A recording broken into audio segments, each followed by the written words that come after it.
dia, estudantes! Eu sou Ariadne Seron e esse é o SEBcast. Bebida é água? Comida é pasto? Você tem sede de quê? Você tem fome de quê? A gente não quer só comida, a gente quer comida, diversão e arte. A música Comida, da banda Titãs, lançada em 1987, já anunciava em tempos de recessão econômica que a arte é um elemento fundamental da vida social. De tempos em tempos, esse debate reacende as reflexões sobre o direito à arte. Quem deve acessar? Quando? Quanto? É essencial? É sobre isso que a gente vai debater no terceiro episódio do SEBcast. E para esse debate, moçada, eu selecionei um time. Vocês não fazem ideia. Deixa eu contar para vocês quem está aqui para ajudar a pensar essa questão aí sobre a arte, o espaço dela dentro da nossa vida. A gente está aqui com o Pena, de literatura. Olá, tudo bem, pessoal? Bom dia, boa tarde, boa noite, né? Que você pode assistir isso qualquer hora. Qualquer momento. A gente está com a maravilhosa Ana Paula, de História da Arte. Olá, tudo bem com vocês? Vamos falar um pouquinho de arte hoje, né, Ariadne? Vamos fazer arte Vamos hoje, fazer né? arte, literalmente. E a gente está aqui com o Guilherme, de História. Fala, meus queridos, tudo bem? Sejam todos bem-vindos aí. Como o Pena disse, boa tarde, boa noite, né? Bom dia, dependendo do horário que vocês estão assistindo. Bom, vocês já pegaram aí que essa seleção, meus amigos, não foi feita aleatória, né? E aí, quando a gente estava pensando nesse episódio, matutando lá, né, sobre como construir essa história, coincidentemente, né, Pena, casou de aparecer uma questão lá na FUVEST. Pode soltar aí pra gente. Questão fresquinha, Questão fresquinha, olha lá, do Antônio Cândido, que fala justamente sobre o direito à arte. Traz esse debate aí a partir da questão dos direitos humanos, né?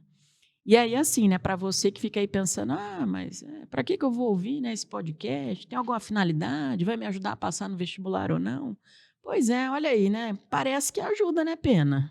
Pois é, né? Ela foi um comando ali importante para nós, né, no vestibular da FUVEST desse ano. Vários vestibulares, né, que nós reconhecemos ali na própria FUVEST, tinha o Debré, né? Então, essa relevância do tema que, às vezes, o aluno, né, durante o ano, com tantas atividades, acaba deixando um pouco de lado, né? E a discussão hoje, né, deve girar em torno disso, né, do como que nós podemos compreender a arte, não só num exercício do vestibular em si, mas sim no nosso cotidiano. E que era o que o Antônio Cândido trazia, né, no texto ali, né? Acho que vale a pena ler o texto. Vale a pena. Bora lá. Pena? Tá. Quer puxar aí, Pena? Pode ser? Pode. Então, quiser estourar a tela. Por quê? Porque pensar em direitos humanos tem um pressuposto. Reconhecer que aquilo que consideramos indispensável para nós é também indispensável para o próximo. Nesse ponto, as pessoas são frequentemente vítimas de uma curiosa obnubilação, ou seja, né, esse estado de perturbação de consciência, né, é uma euforia, de certo modo. Elas afirmam que o próximo tem direito, sem dúvida, a certos bens fundamentais, como casa, comida, instrução, saúde, coisas que ninguém bem informado admite hoje em dia, que sejam privilégio de minorias, como são no Brasil. Mas será que pensam que seu semelhante, pobre, teria direito a ler Dostoiévski ou ouvir os quartetos de Beethoven? Ora, o esforço para incluir o semelhante no mesmo elenco de bens que reivindicamos está na base da reflexão sobre os direitos humanos. E então aqui o Antônio Cândido, né, crítico literário, um importante professor, pensador ali, né, desse momento das artes, que faleceu ali recentemente, ele questiona isso, né, e que dialoga tranquilamente com a música do Titãs também, né? Nós temos sede do quê, né? E aí, então, esse direito, né, na leitura ali do texto, elenca isso, né, que deve ser reivindicado como um direito e não como um privilégio. Exato.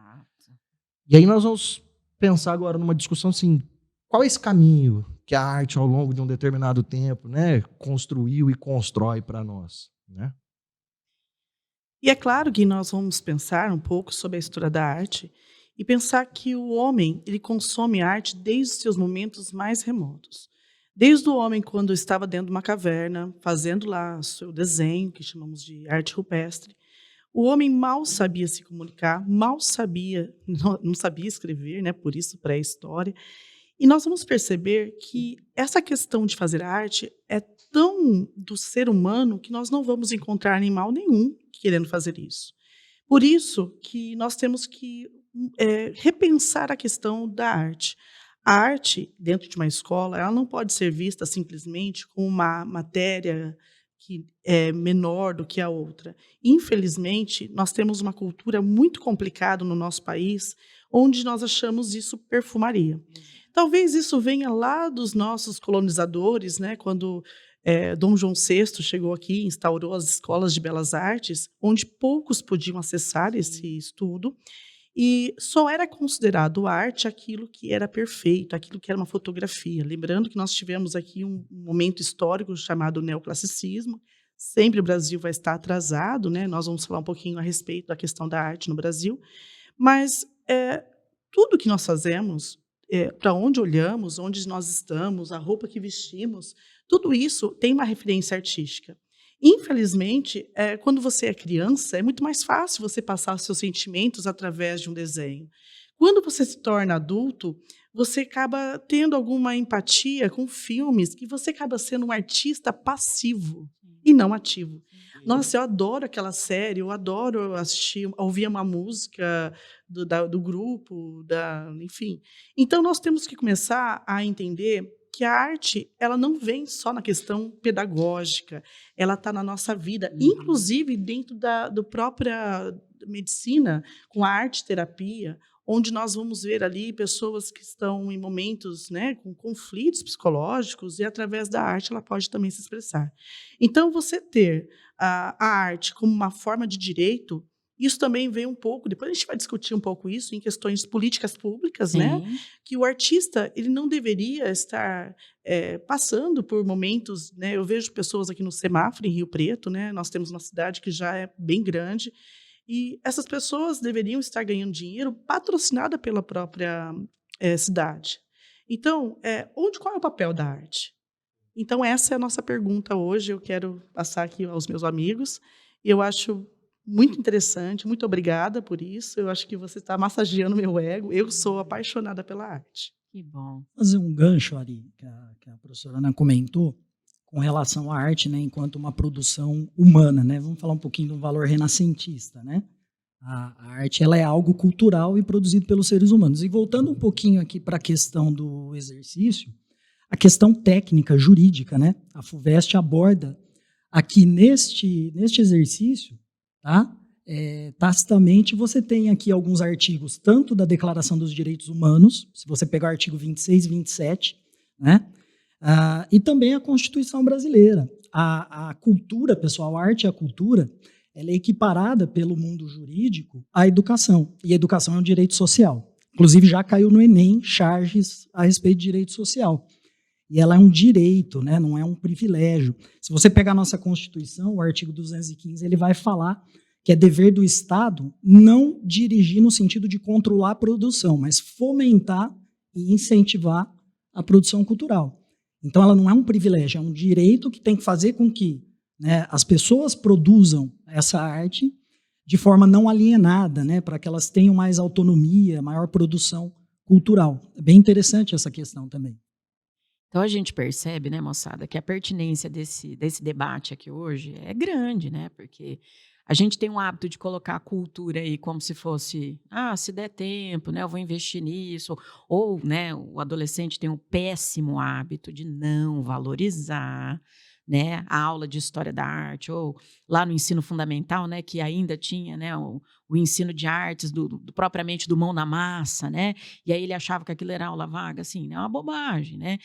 Essa perspectiva, ela reflete uma visão extremamente boba, né, do nosso modo de tratar a arte, porque a arte ela é um princípio fundamental, a vida, ela não é só a produção objetiva, né, Isso lá a sociologia já trata, né? Não é só trabalhar, pagar boleto, né? Pensar nessa parte que é muito valorizada. Imagina, né? Uma parte essencial das relações sociais é essa parte de construção de significado. E a arte entra justamente nesse processo de construção de significado.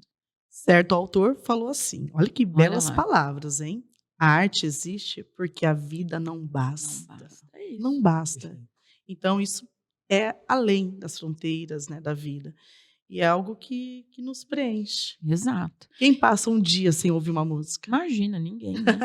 Ninguém. É o que traz sentido, né? E como o Gui bem colocou, né? Se a gente pegar a Constituição de 1988, né, Gui? Artigo 5º da Constituição. O artigo 5º ele fala dos direitos fundamentais, né, que são os direitos naturais. Os direitos sociais, eles entram no que no mundo jurídico a gente chama de direito de segunda geração, porque a primeira geração é intrínseca ao ser humano, né, vida, liberdade, propriedade, felicidade, né? E o direito à educação, logo, né, a arte e a cultura, é um direito social, mas que para muitos também poderia estar incluído, né, no artigo 5º, tá? E, como eu havia dito, é um dever do Estado fomentar uma forma de produção, né, incentivar a produção cultural. O Estado e a iniciativa privada também, né? Os dois lados podem fomentar a produção, às vezes de uma peça teatral, de um filme, de um documentário, de um livro, enfim, né? E tornar acessível, né, Sim.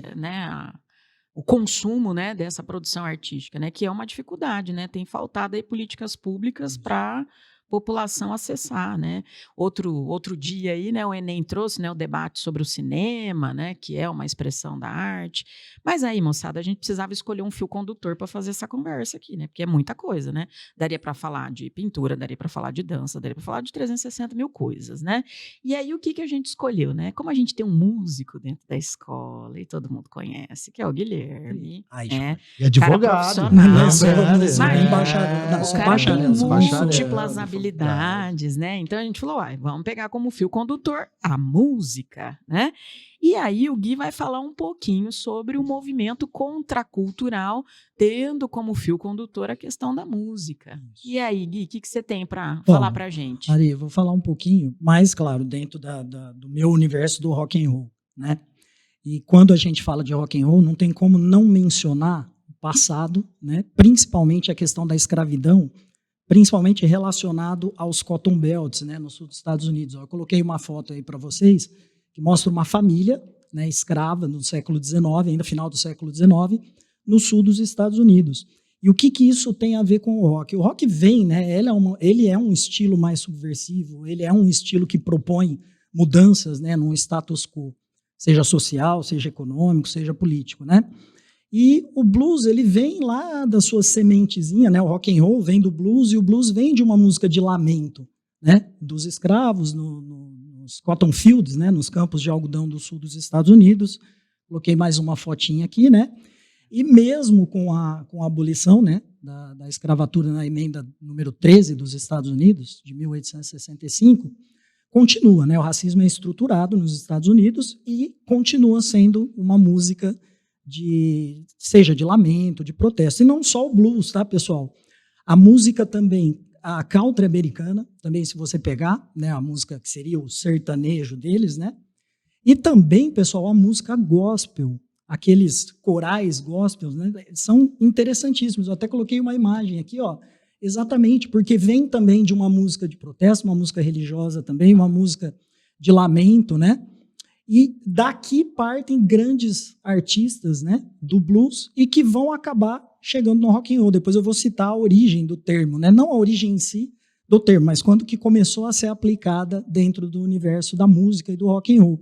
E aí eu coloquei uma foto aqui, ó, da sister, né, Rosetta Tharpe, tá? Ela era de igreja, ela era também de coral, né? E aqui essa foto belíssima, ela segurando uma Gibson SG Custom, ó, Rissu 61. Parece que ele tá falando de um carro, né? Não parece? Caramba! Essa guitarra é fantástica, né? E se você vê essa moça cantando, é maravilhoso, tá? Tem outras cantoras também, Aretha Franklin, que veio um pouquinho depois também, mais recentemente, né? Faleceu, infelizmente, a Tina Turner, também vem desses corais, tá?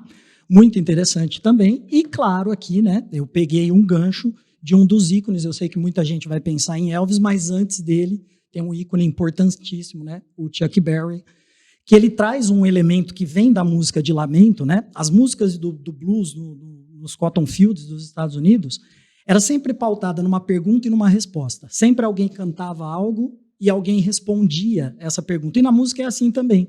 Eu gravei eu fazendo um pouquinho, tentando fazer um pouquinho da música Johnny B. Good, eu acho que todos conhecem, né? Famosa no filme De Volta para o Futuro, né? Lá em 1955, com o Michael J. Fox lá, né? E se vocês repararem na música, quando ele fala go, go, Johnny, go, go, go, vem a resposta da guitarra. Go, go, go, Johnny, go. É essa conversação que o blues faz e que caminha para o rock and roll, tá? Depois o Pena até vai comentar um pouquinho aqui do Brasil também, a gente pega um gancho.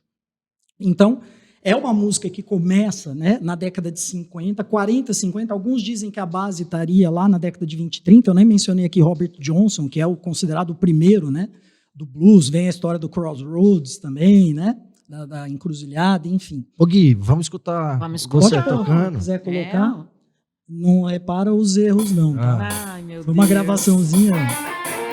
Suave, né? Suave.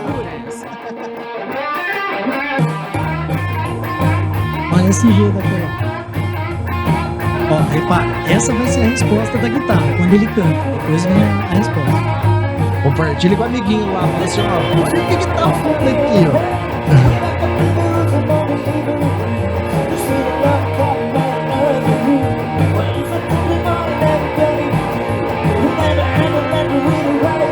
Dancinha, né? O duck dance. Agora, pergunta, resposta.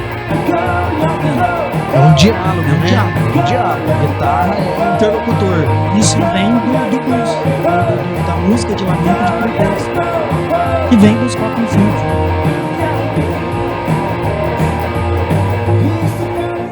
Muito bem. Isso,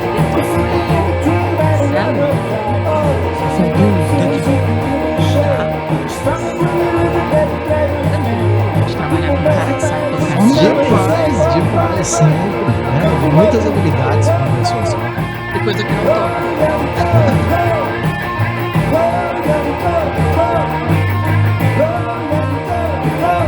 O filme é excelente também, pessoal.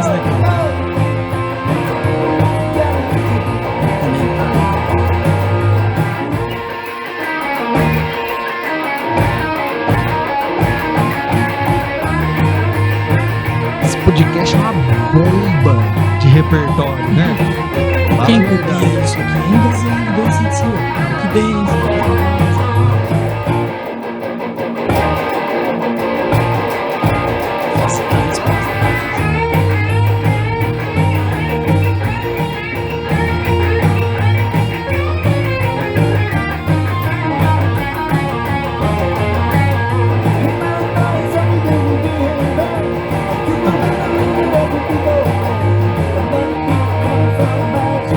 Já tem que estar na sua listinha de música, na sua playlist, né?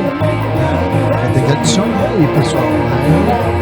E nós demos de dica aqui, ó.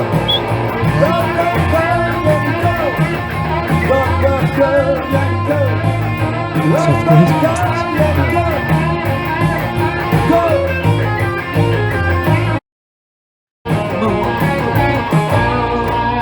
É isso aí. Agora o mais legal, o mais legal é que o quê? Repara que aqui, eu tinha comentado Elvis Presley, mas eu não entrei, não falei nele ainda. Por quê? Se a gente reparar, nós falamos de uma música de lamento que vem da escravidão, nós mostramos exemplos, né? Chuck Berry, a Sister Rosetta, que estava ali, que são o quê? Pessoas negras. O estilo do rhythm and blues começa a chegar até os brancos. Tinha o estilo, né, dos negros pobres, o blues e o rhythm and blues, e o dos brancos pobres, né, que seria o country americano. E essa música vem para romper barreiras. Os brancos começam a ouvir. Só que dentro de uma sociedade bastante racista, né, um racismo estrutural muito forte, às vezes, quando os jovens brancos dançavam esse tipo de música, os pais não gostavam, a própria sociedade não gostava disso. E é aí que vem o uso do termo rock and roll por esse rapaz aqui, ó. Ele era um DJ de Nova York, o Alan Reed.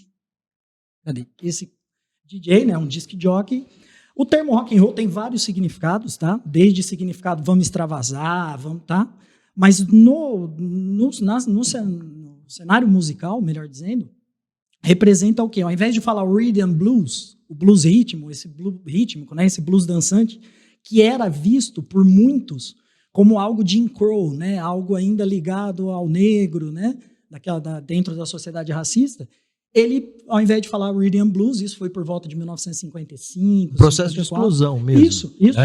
Então ele usou o termo rock and roll para se tornar, vamos colocar assim entre aspas, algo aceitado, né, ou aceitável pela parcela da população branca. E aí depois vem o Elvis Presley, né, aí já um rapaz branco, né, boa pinta, começa a divulgar mais o rock and roll. Então o termo começou a ser utilizado por causa disso, para não pronunciar um termo ligado a uma população negra e uma população mais pobre, né? Se você pegar os caras que faziam blues, eles utilizavam amplificador velho, estourado, até o próprio rock. Se você pegar na Inglaterra, a banda The Who, Peter Tosh, lá o guitarrista, ele usa um amplificador estourado e pede para um rapaz chamado Jim Marshall, que é o cara que mudou a história do amplificador junto com o Fender, né?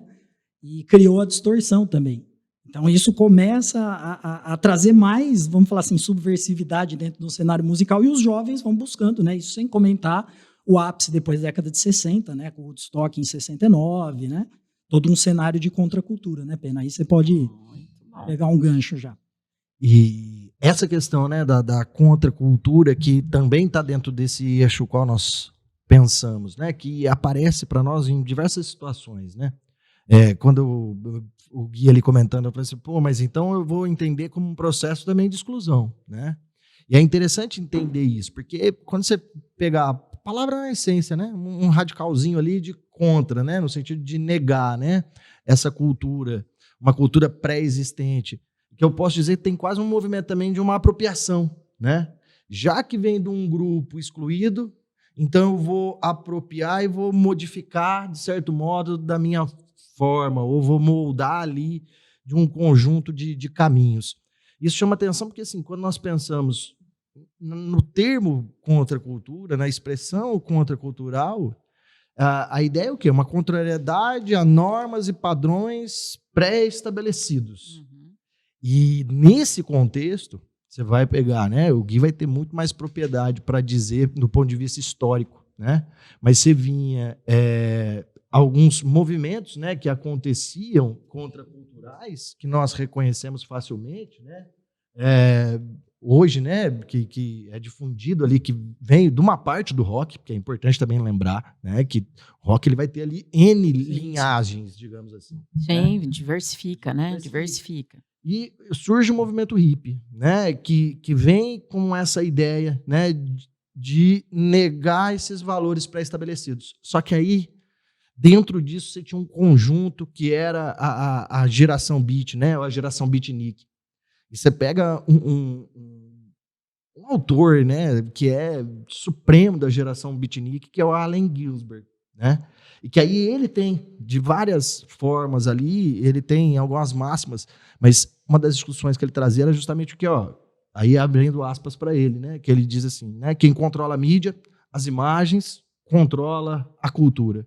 Que aí o estudante, né, fala assim, é o Adorno, né? Dialética do esclarecimento, né? Então ele está dialogando nesse momento, e aí nós entendemos o quê? Que olha a necessidade, né, de não deixar na mão de excluídos, mas de colocar na mão daqueles que tinham controle do quê? Da mídia e das imagens. E aí transformar isso também num produto. Um produto a ser vendido. E aí, por uma grande ironia do destino, aquilo que o movimento hippie mais negava, que era transformar em algo um padrão, mercadológico, uma moda, né? Acaba virando, né? E aí a apropriação, né? Que é recorrente. Então, acaba fazendo isso, né? E essa geração tem ali, eu não sei o nome, eu sei a tradução, né? Mas que é da literatura On the Road, assim, que é um filme que conta a história de um estudante norte-americano que cessa ali uma das principais universidades norte-americanas e vai fazer Na Natureza Selvagem é o nome do filme. Isso. Esse Na filme Natureza Selvagem. Esse É, filme vale a pena. E E vai muito de encontro com essa ideia, né? Porque quando a gente pensa no movimento hippie, a gente está pensando num movimento que tenta desconstruir valores, né, Pena? De quebrar essa concepção. Quebrar essa concepção. Então, tipo, tá todo mundo valorizando o consumo e uma perspectiva de superficialidade. Aí eles propõem o quê, né? Uma reconexão do homem com a natureza, uma reconexão do homem, né? Em cima do que vocês estão falando, só um comentáriozinho. Pessoal, não era só Estados Unidos, tá? Aqui Brasil também, Pena vai comentar. Você tem o movimento na França dos estudantes, você tem o movimento dos operários, você tem em 68 Mais de 68, vixe, né, com muita coisa, você tem a Primavera feminista de Praga, você tem movimento feminista. Só que, como a gente abriu com o exercício da FUVEST, a FUVEST, há alguns anos atrás, coisa de 3, 4 anos, colocou um exercício sobre jovens estudantes, mas que ia na contramão. Enquanto no mundo inteiro, ou quase no mundo inteiro, os estudantes buscavam mais autonomia, né, para escolher o que queria fazer da vida, não seguir só aquele padrão social, aquele status quo, né, da mulher ser a dona de casa, o marido aquele que coloca dinheiro em casa. Você teve um movimento na década de 60 que foi lá na ditadura maoísta na China, que é a Revolução Vermelha, né? Lá foi o contrário. Lá era o que o Pena estava falando, era o Estado manipulando, doutrinando e controlando os jovens para que eles defendessem o status quo, enquanto o resto do mundo fazia o contrário. Estava quebrando isso, né?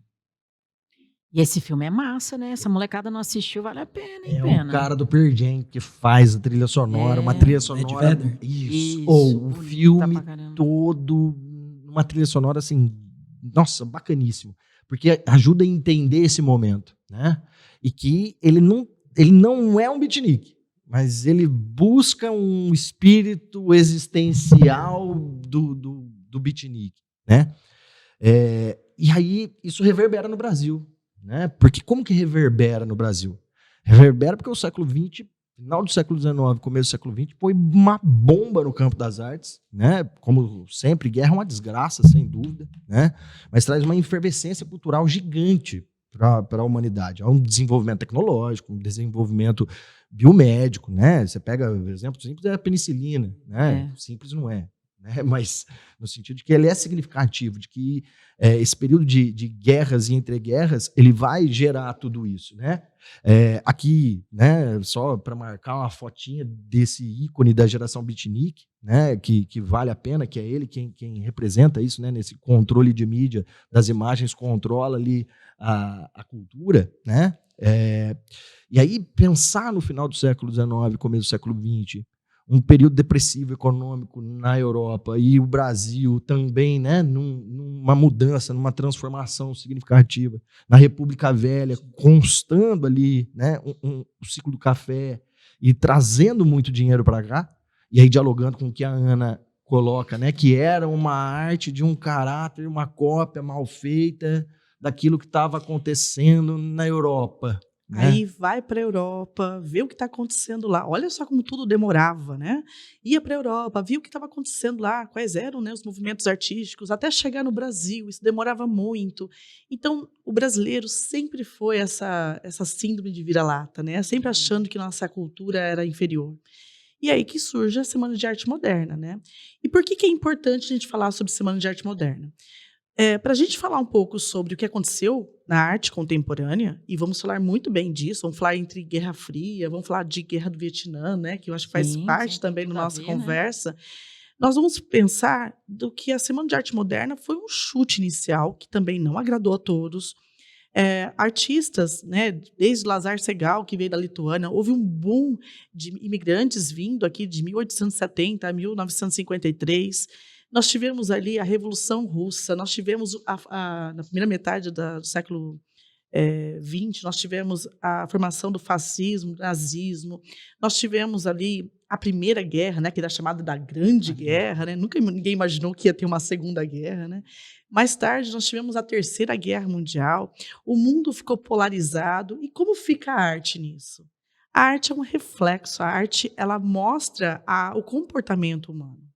Então, nós vamos ver que a Semana de Arte Moderna, ela vem, o ano passado nós fizemos ali 100 anos de Semana de Arte Moderna, e ela acontece tudo por uma questão de um grupo pequeno de pessoas que queriam mudar a filosofia do mundo, graças a alguns eventos. Primeiro, a exposição de Lazar Segal, que aconteceu em 1913, Ele era lituano, as pessoas não deram muita bola, ele veio com uma referência muito expressionista. Mais tarde, uma moça chamada Anita Malfatti, maravilhosa, ela fez uma exposição em 1914. E mais tarde, o que aconteceu? Ela fez uma nova exposição em 1917, onde um crítico de arte, um metido crítico à arte, né, que era o Monteiro Lobato, eu chamo ele de monocelha, né? Desculpa aos fãs, né? Mas que ele critica severamente o trabalho dela. Reparem que o modernismo ele começa muito antes do modernismo que nós conhecemos nos livros. Talvez seja um dos temas mais estudados, mais pesquisados. Mas e aí? Onde nós vamos parar? Foi um sucesso em 1922? Nada, gente. As pessoas não entenderam. E posso falar uma coisa? Até hoje as pessoas não entendem. As pessoas não sentem a arte. E é claro que, por que eu estou falando de Semana de Arte Moderna, assim que nós estamos falando de momento da década de 60? Porque eu quero falar um pouquinho sobre a repercussão disso. Então, se vocês notarem nas imagens aqui, eu quero muito que vocês notem, né? Nós temos uma obra do Elliott Sica. Essa obra, ela foi assim uma quebra assim de paradigmas para a época, porque existia sim a questão de pensar na arte como produto. Andy Warhol, um artista da pop art, ele vendia suas obras. Mas espera aí, ele criticava o consumismo, a falta de originalidade de um produto, mas no final das contas ele vendia o produto dele. Espera aí, que história é essa? Foi então que nessa questão da Semana de Arte Moderna, ela vai repercutir também em alguns processos. O Elliott Sica, brasileiro, é a primeira vez que ele vai entrar no campo da arte, isso de forma mundial. Ele criou a Tropicalia, que é essa instalação artística. Lembrando, queridos alunos, se você não sabe o que é uma instalação, é uma exposição, é uma junção de objetos feito em um espaço pré-determinado com uma curta duração. Ela é efêmera. E reparem, é uma obra que, se vocês observarem ali, as pessoas têm um contato direto com ela. Olha só como agora o ser humano ele não é mais um ser passivo, a pessoa ela começa a adentrar nesses espaços. E é claro que hoje nós temos outros sentidos, né? Não temos mais a porta dos 5 sentidos, mas nós vamos ver que ele sente o cheiro. Em uma das instalações dele tinham animais, tinham araras, tinham pássaros, tem areia, tem pedra, e mostra bem essa brasilidade. E por que isso é importante? Isso mostra que a arte brasileira ela começa a estar junto e começa a competir junto com o que estava acontecendo lá fora. E nós vamos tentar entender um pouquinho ele com a obra Parangolé. Olha isso, o que é isso? É bem interessante porque ali aparece um jovem, ele está com vários tecidos, e o objetivo dessa obra não é simplesmente a pessoa aparecer com o tecido, é fazer com esse tecido ele se movimente. É fazer com que o seu corpo vire um instrumento da arte. Ele vai virar um suporte para essa arte. Isso rompe qualquer tipo de consumismo da arte, que era bem a questão desse momento da história, e principalmente isso vai estar mostrando algo novo. Isso é uma performance. Olha aqui. Ó. Então, deixa eu contar a história, que é uma história um pouco interessante. Elliott Sica pegou os sambistas, né, os passistas da escola Estação Primeira de Mangueira, pegou alguns estandartes, alguns tecidos, e eles queriam ir no Museu de Arte Moderna, no Rio de Janeiro.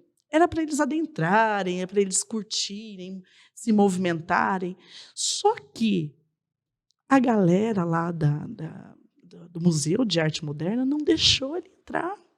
Mas espera aí, agora é a nossa arte. Nossa arte vai acontecer da mesma forma. Então, reparem que essas fotos, e reparem que nós não temos tantas fotos, né? Porque na época a fotografia era algo mais complexo. Eles começam a dançar no meio, na frente desse museu, e eles acabam criando ali uma performance. Uma performance é uma mistura de dança com teatro, com artes visuais. Então, nós vamos ver coisas bem interessantes acontecendo ali. Mas por que eu estou falando isso? Porque nós vamos falar da nossa grande destaque do dia, da noite de hoje, nós estamos aqui à noite, que é a Semana de Arte Moderna. Mas qual é a referência da Semana de Arte Moderna com o que nós vamos estudar agora, que é o tropicalismo? Na verdade, nós vamos perceber que, ao longo do tempo, da história da arte brasileira, nós vamos ter algumas rupturas muito importantes. A Semana de Arte Moderna ela foi uma data, aconteceu na semana de fevereiro de 1922, mas lembrando, de novo, ela começou bem antes, com a chegada de Lazare Psegal, com Anita Malfatti, e ela continua ecoando até os dias atuais. Só que aconteceu que durante lá a década de 60 surgiu um movimento artístico que também, né, vai ser baseado no dadaísmo, vou explicar já sobre isso, né? Então aqui nós temos uma imagem, né, do Marcel Duchamp. Ele tem ali uma roda de bicicleta e um banquinho. E reparem que ele pega objetos prontos, chamado ready-made, desculpa se eu falar errado. Ele pega objetos prontos e ele coloca numa exposição de arte. Ali nós temos um mictório. Atenção a esse mictório, que ele vai ter uma referência dentro do disco da Tropicália. Esse mictório que vocês estão vendo, ele não existe mais, tá? Ele foi quebrado pelos nazistas. Eles achavam isso uma arte degenerada. Então, depois a gente vai falar, podemos até marcar uma parte 2, uma parte 2 aqui, né? Falando da arte degenerada. Só pegar um gancho que você falou da arte degenerada, eu sempre indico para os alunos assistirem o documentário Arquitetura da Destruição. Vocês vão entender como que é trabalhada a arte moderna, vista como arte degenerada, e o retorno à cultura clássica greco-romana, né? Como que o nazismo usufrui disso para o projeto de eugenia deles. É muito interessante, né? No período ali entre Primeira e Segunda Guerras Mundiais. E isso é muito recorrente em provas, em vestibulares, então é interessante realmente que eles saibam. E essa obra, né, esses objetos que vocês estão vendo, eu quero que vocês observem exatamente o mictório. O mictório, na verdade, ele foi comprado, tá? Não foi usado, né, pelo que eu sei. E o próprio Duchamp, ele colocou lá o nome da fábrica e colocou 1917. O dadaísmo ele surge como uma forma de revolta, de protesto. Então, da mesma forma, eu sempre explico aos alunos assim, da mesma forma que o Duchamp não entendia a guerra e suas razões, ele tentou provocar a mesma dúvida nas pessoas que observavam o objeto. Então, ao colocar essa obra numa exposição de arte, as pessoas também não entendiam essa arte e suas razões. E é interessante que, mais tarde, nós vamos ver o quê? Esse disco chamado Tropicália ou Panis et Circenses, que é um termo latino aí, né, que quer dizer pão e circo. Depois nosso professor Guilherme vai explicar essa questão do regime político romano, né, que era do pão e circo, que nós vivemos até hoje, queridos. Sim. O pão e circo. Que gancho interessante você falou, Ana. No começo a gente comentou do artigo 215 da Constituição que o Estado não tem que dirigir, ele tem que fomentar. E o pão e circo na Roma Antiga era dirigido. Mas não era fomentado. Não era fomentar a cultura, era dirigir, né, para controlar e alienar a população. Hoje o que se busca é o contrário. Os anfiteatros romanos, lembrando, gente, que anfiteatros são aqueles grandes, né, monumentos que havia ali, né, as lutas de gladiadores. É claro que nós conhecemos muito o Coliseu, né, que é o que fica em Roma, mas anfiteatros existem em todo o Império Romano, e era bem grande o Império. O que fazia o imperador? Depois o Gui pode até melhorar a nossa conversa. Dava comida e diversão. Gente, um público, um cidadão com comida e diversão nunca de mais nada, né? vai se rebelar contra o governo. E olha que nós temos isso ainda hoje nas nossas raízes, né? Mas vamos falar um pouquinho sobre essa capa, depois eu passo a palavra aos meus amigos. Mas há uma coisa muito interessante, eu gostaria que vocês focalizassem um pouco na capa, porque eu vou precisar explicar coisas bem interessantes sobre ela. Gente, a capa, ela mostra ali algumas curiosidades muito legais. Então, de pé, nós temos o Caetano Veloso, e ele está ali com um retrato da própria Nara Leão. De pé, nós vamos ver os Mutantes, e reparem que a expressão deles é bem séria, e eles utilizam ali guitarras. Lembrando que nós vamos estar nos referindo ao rock. É mais ou menos assim, vou tentar conversar como se fosse uma conversa informal. Mas havia uma galera que gostava da bossa nova, que é um sambinha quase sussurrado, e bem assim, doce, né? Olha que coisa mais linda, mais cheia de graça, né? E existia pessoal que era do iê, que era da Jovem Guarda. Mas existia uma galera que não estava nem de um lado nem do outro. E eles tentaram fazer o quê? O movimento tropicalismo, daqui a pouco nossos amigos vão falar aqui, eles tentaram unir esses dois mundos, né? Então, aos poucos, nós vamos ver ali o Tom Zé. O Tom Zé, ele vai estar com uma bolsinha de couro. Ele está ali com uma bolsa de couro e ele faz uma referência ao Nordeste. É claro que se vocês observarem bem essa imagem, vocês vão analisar que ela parece muito com uma capa de um disco do Beatles. E tem muita gente em pé também, coisa do tipo.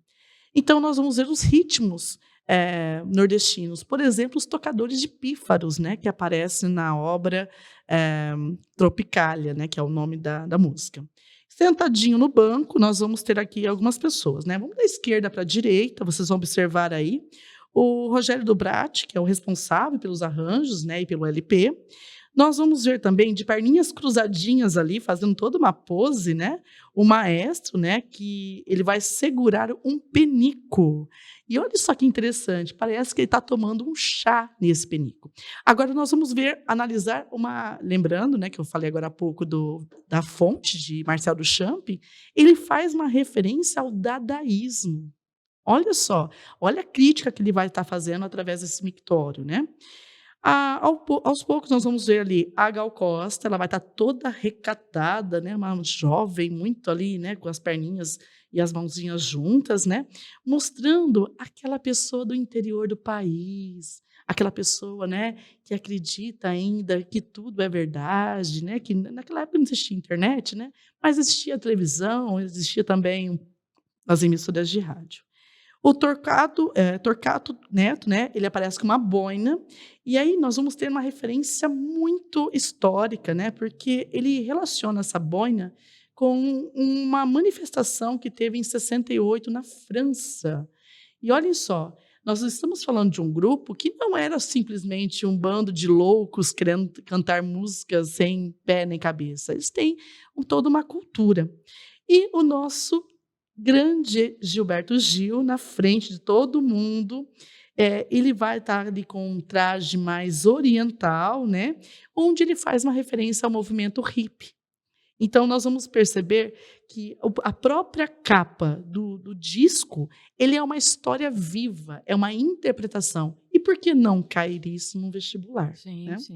Como já foi questão, né? Pena, pegando o gancho no que a Ana falou, a hora que ela comentou do Caetano, quando ele teve a ideia, né? E aqui a gente vê os Mutantes ali, o Sérgio Dias, um dos grandes guitarristas brasileiros, né?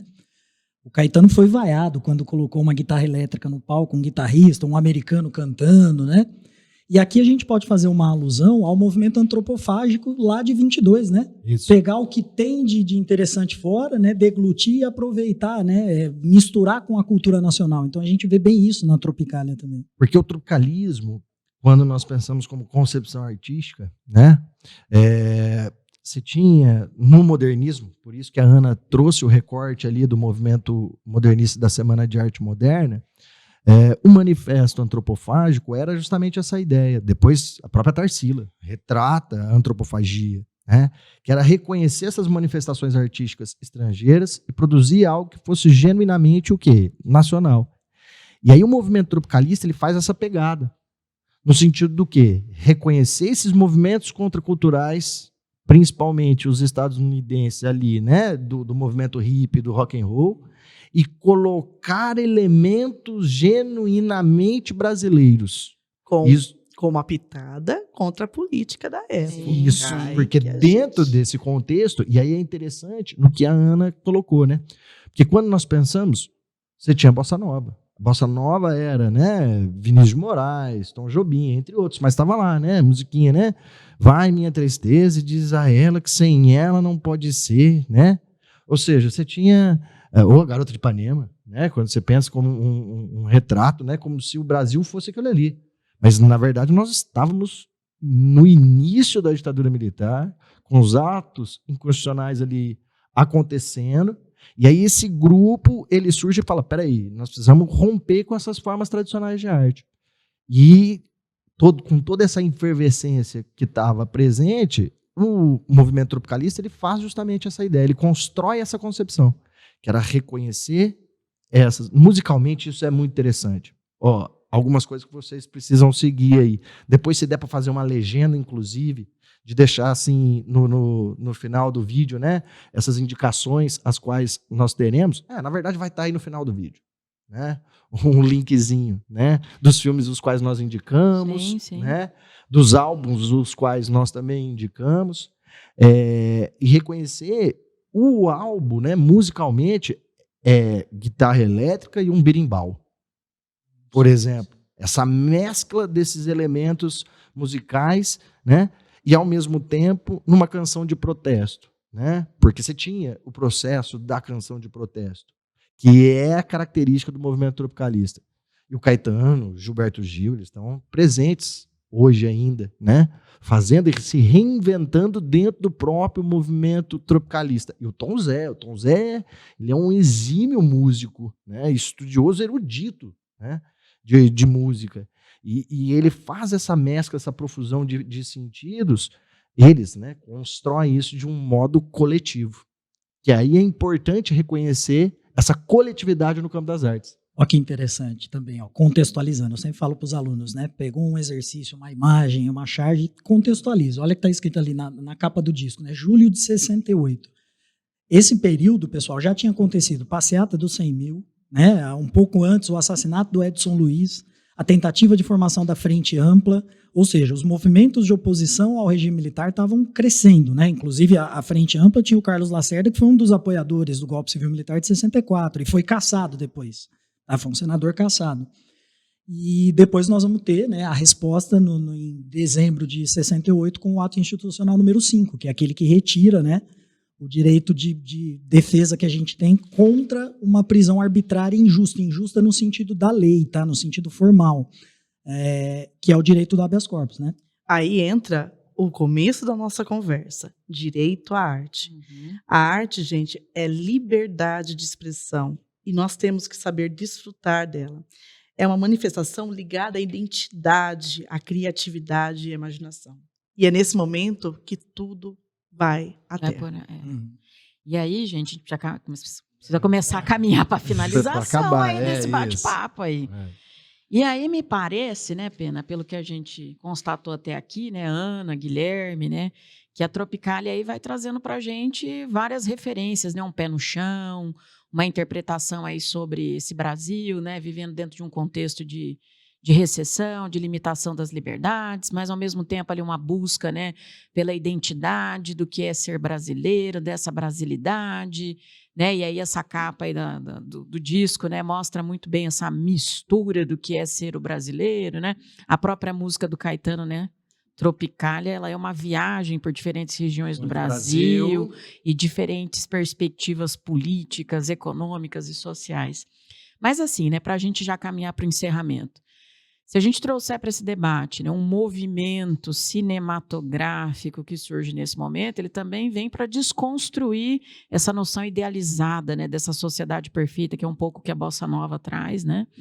E aí o cinema novo entra nesse debate, né, Ana? O que você tem para falar para a gente aí do cinema novo? É isso mesmo. Olha só, enquanto lá na Itália acontecia o neorrealismo, que na verdade foi um movimento cinematográfico após a guerra, a galera lá não tinha mais grana, eles queriam fazer arte, mas não tinha como fazer com grandes produções.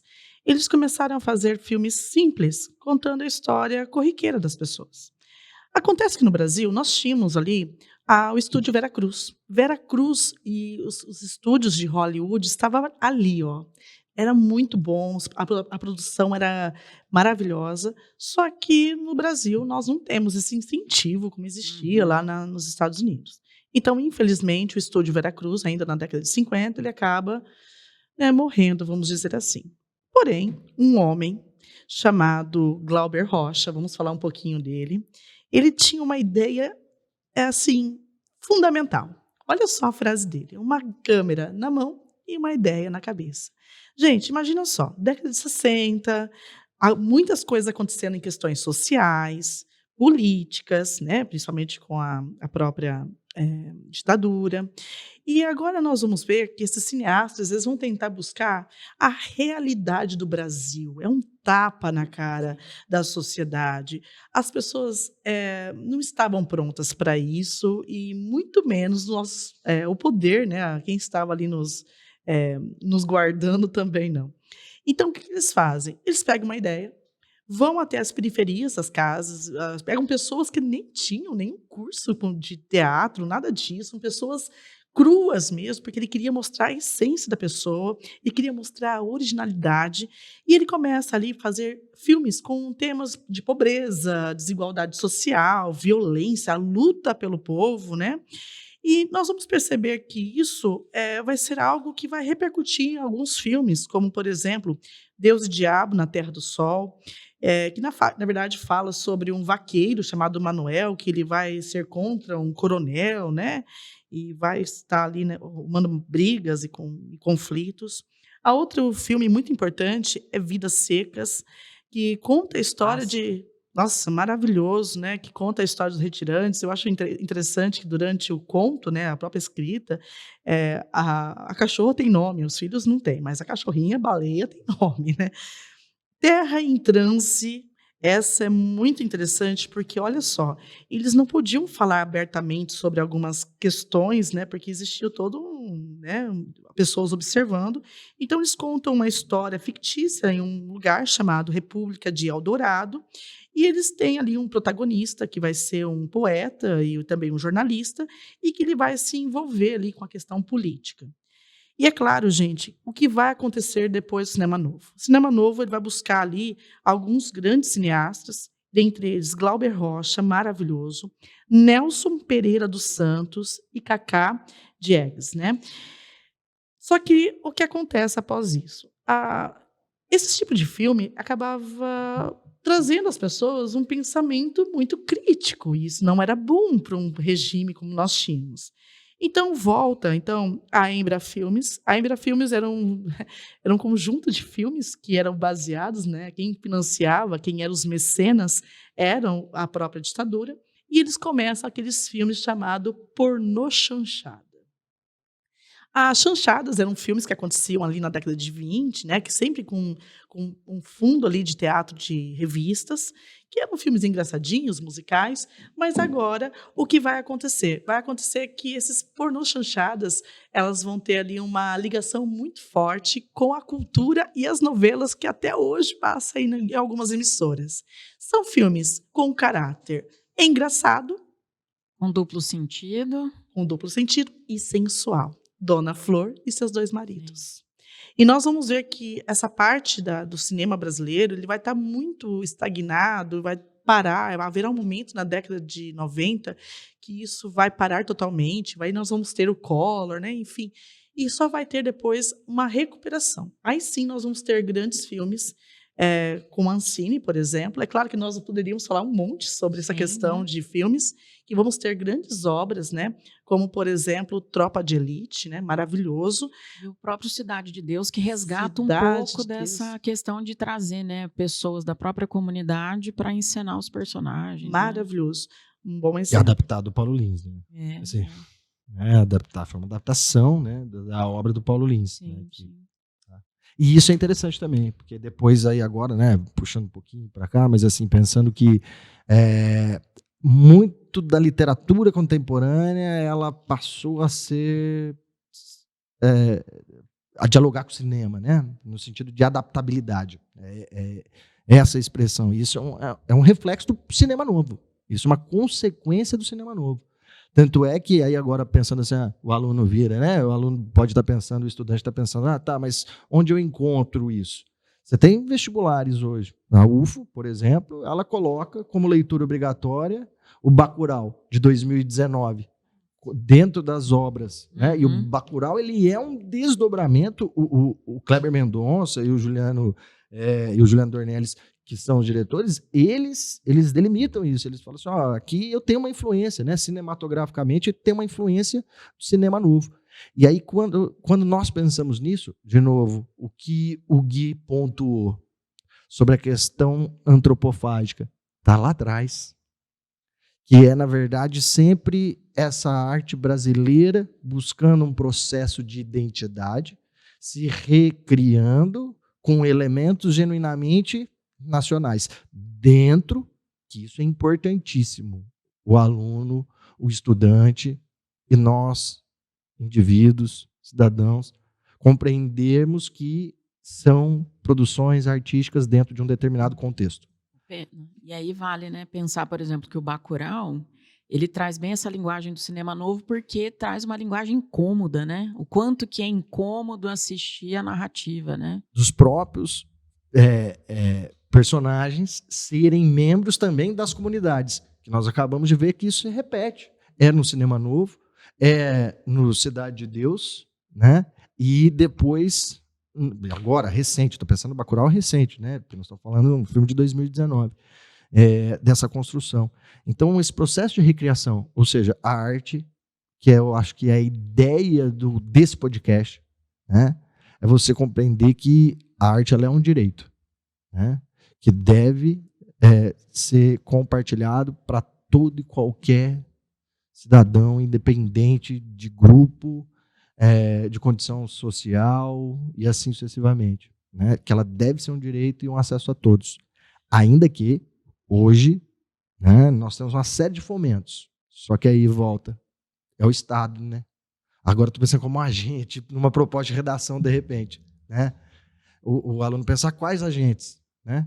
Que não deve ser só o Estado, eu devo ter outras condições. Iniciativa privada também. E ainda existe a lei de incentivo audiovisual, né? Nós tínhamos, né, a lei Paulo Rouanet. Gustavo agora, 2023. E o que era isso? Só para vocês entenderem. Era uma forma de incentivar essas pessoas a produzirem. Sim. Aí nós vamos entrar de novo nessa questão das políticas públicas. Nós temos que ter esse tipo de incentivo para que nós tenhamos aí grandes artistas, não só cineastas, mas, por que não, pintores, grafiteiros, né, dançarinos. E quem sabe um de vocês aí também está precisando desse incentivo, e eu acho legal que a gente consiga visualizar isso. E vocês que estão aí ouvindo, eu acho que é bom a gente abrir a cabeça em relação a esse tipo de informação. Bom, para fechar a pena, você pensou aí em umas propostas de redação, né?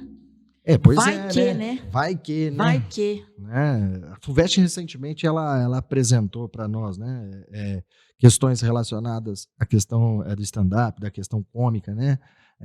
Mas aqui, porque para finalizar o podcast, né, pensando assim, ó, eu como estudante curti esses minutos, depois no link vai ter uma descrição no vídeo ali com a série de indicações, mas entender assim, como que isso vai aparecer para mim, né? Então aqui 3 possibilidades de uma proposta de redação para você. Clássicas para nós, clássicas no sentido do quê? Modelo Enem, modelo VUNESP, aí eu estou pensando em VUNESP na pancada de lugar ao qual você presta, porque hoje a VUNESP é responsável por vários vestibulares, e um modelo FUVEST, né, que dialoga com tudo aquilo que nós trocamos ideia nesse podcast, né? Cara de Enem, gosto de Enem, pena que o Enem já passou, né? Mas as artes como caminhos para transformações sociais e intelectuais. Nós percebemos que ela é uma forma de emancipação. O Antônio Cândido, no texto qual nós trouxemos lá no comecinho do podcast, pode voltar lá no texto que você vai encontrar isso, né? Você vai encontrar, né, um caminho para transformar social e intelectualmente. Acabamos de falar, demos exemplo agora no final, Cidade de Deus, Bacurau, transformou aquela comunidade. Se você der um Googlezinho aí, né, 10 anos depois do Cidade de Deus, você vai verificar que alguns daqueles atores são atores ainda hoje. Trabalharam com essa emancipação. Então, a arte dentro desse processo. O Nesp, né?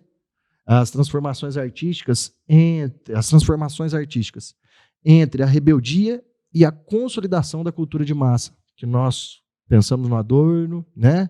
A rebeldia pelo rock, Chuck Berry, né? Que vem, né, trazer esse processo da rebeldia, só que ao mesmo tempo, olha o mecanismo coesivo aqui, né, do E, que também consolida essa questão cultural, porque era um processo de exclusão, e depois eu passo a agregar, né, a ter como posse, né, porque, né, de dominar culturalmente. E FUVEST sendo FUVEST, né, sempre num exercício existencial, né, mas a FUVEST gosta, é difícil ela trazer perguntas, ainda que no último vestibular ela trouxe uma pergunta direta. Mas aqui ela traz, né? Então, assim, as produções artísticas e as reproduções do estado de espírito de uma época. o recorte, ainda que não muito cronológico, qual nós fizemos, mas se você pensar no podcast, aqui nós encontramos isso, né? Você tem diversos momentos históricos, consequentemente você tem diversos espíritos de época, né?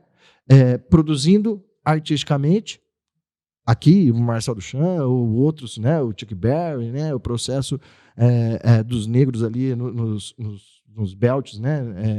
Norte-americanos, fazendo essas reproduções do estado de espírito. Então, assim, a arte ela é essa reprodução do estado de espírito, que no campo da literatura fica sempre num caráter longínquo, elitista, porque também, muitas vezes, o processo de alfabetização não atinge a todos. Né?